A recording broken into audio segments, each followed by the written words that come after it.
by Arup Kumar Datta. Taste this, Grandma Kamlong said. She scooped out a ladle full of broth from the pan over the fireplace. It smelt delicious.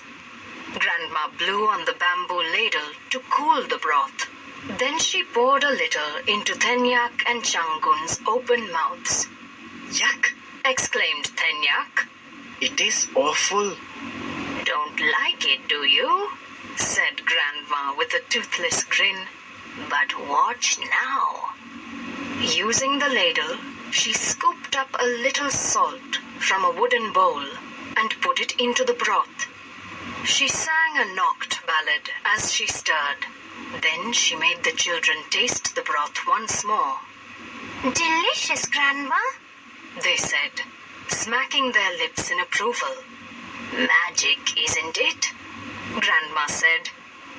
The broth was tasteless before, but now it is delicious. What caused this miracle? Salt, the children said in chorus. Grandma placed 3 reed mats upon the floor, as well as dishes of wood and bamboo tumblers.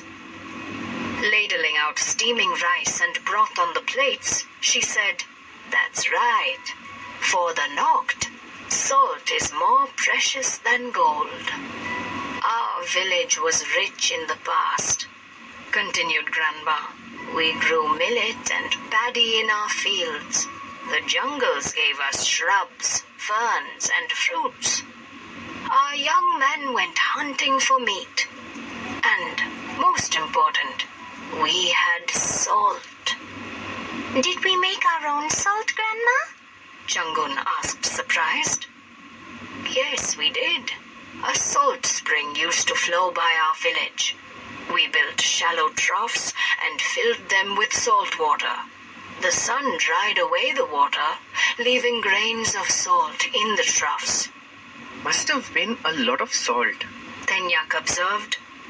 Yes, much more than what our village required. Our men stuffed the surplus into hollow bamboo tubes and took it to the plains each winter. They bartered the salt for clothes, beads, and other necessities.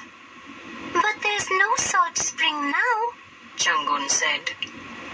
Grandma sighed. Our village is poor now. We are no longer self-sufficient. Our men walk to Konsa Township to buy salt. Did the salt spring dry up? Tenyak asked. Yes, it happened one winter, years ago. Our source of wealth dried up with it. Why did it dry up? Persisted Tenyak. No one knows. Tell me, Grandma, He said. If the spring flows again, will it bring prosperity to our village? Certainly, smiled Grandma Kamlong. Later in the afternoon, Tenyak and Changun went to search the spot where the salt spring had flowed into the river. To their surprise, they had no difficulty. The furrow through which the salt spring had flowed was clearly visible. Only ferns and creepers covered the furrow. They could see it wind up the mountain, a ribbon of light green against the darker green of dense jungles. Tenyak cried, We can follow it upstream. Early next day, after their morning meal, Tenyak and Changun started for their quest. Both had bamboo tubes strapped to their backs to carry drinking water in them. They were children of the mountains. The steep climb may have exhausted others, but not them. They were not afraid of the jungles either. Because they lived close to nature, they knew that most of these dangers were imaginary. Only if one accidentally disturbed a wild animal would it attack. So far they had met with only one obstacle, a large python. But it just raised its blunt, hammer-like head, flicked out its forked tongue, and slid away to a higher branch. But halfway up the mountain, a more serious obstacle came their way. A herd of wild elephants, Changun said, taking care not to make the least noise. they crawled up a little ahead. They could not see the herd.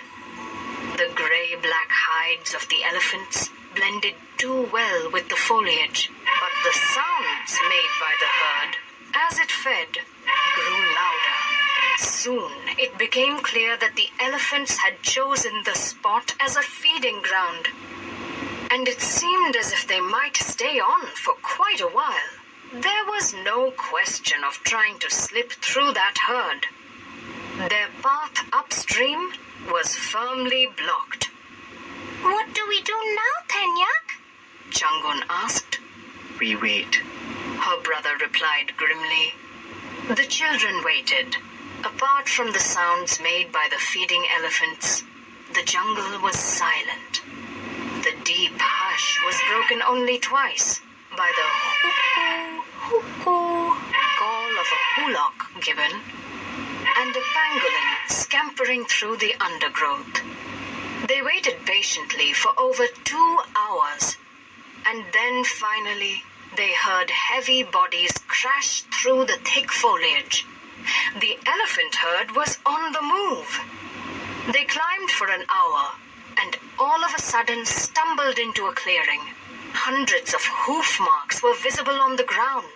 There were also some pug marks of wild cats and imprints of elephant feet. Ch-1 cried out, It is a natural salt lick. Wild animals came to lick the earth for salt. This took care of the salt requirement of their bodies.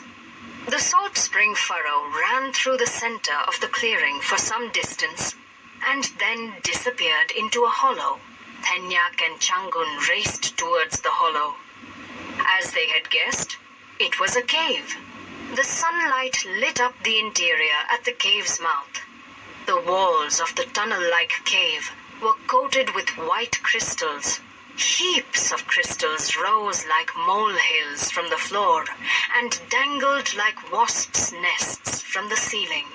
The pure white crystalline heaps glittered in the slanting rays of the afternoon sun. Tenyak bent down and picked up a pinch of the crystals, putting it to the tip of his tongue. It's salt. He whispered in wonder, as if unable to believe his tongue. Soon he began to hop about wildly, in imitation of a tribal war dance, whooping and shrieking in gay abandon. We found salt, he cried. Ch-1 crooned. There's enough salt in this cave to last our village 1,000 years. That tunnel-like cave is a natural salt mine. The spring flowed through it, carrying some of the salt away, said Ch-1. The sun was already halfway down on its journey across the horizon. The children knew they must hurry back to their village. Though they wanted to locate the salt spring, they knew this was not the right time. They drank the water in the bamboo tubes. Then they placed the tubes upside down on the ground to dry them completely. They packed the tubes with salt. Then, carrying the treasure upon their backs, they began the descent home. The villagers had meanwhile begun worrying. When they saw the 2 children descend, the crowd broke out into loud cheers. The children ran excitedly to Grandma Kamlong. They shouted, We found a cave of salt! Our village will be prosperous again! Unstrapping the bamboo tubes, they poured the salt onto the earth. The heaps glowed in the light of the setting sun. Grandma laughed happily. Well done, children, the chief said. Your courage deserves to be rewarded. You two will be the chief guests during this local festival. Picking Tenyak up, the chief placed him on his shoulders. Ch-1's father picked her up and placed her on his shoulders. Grandma Kamlong broke out into a Noct ballad for courage. The villagers sang along and began a grand celebration.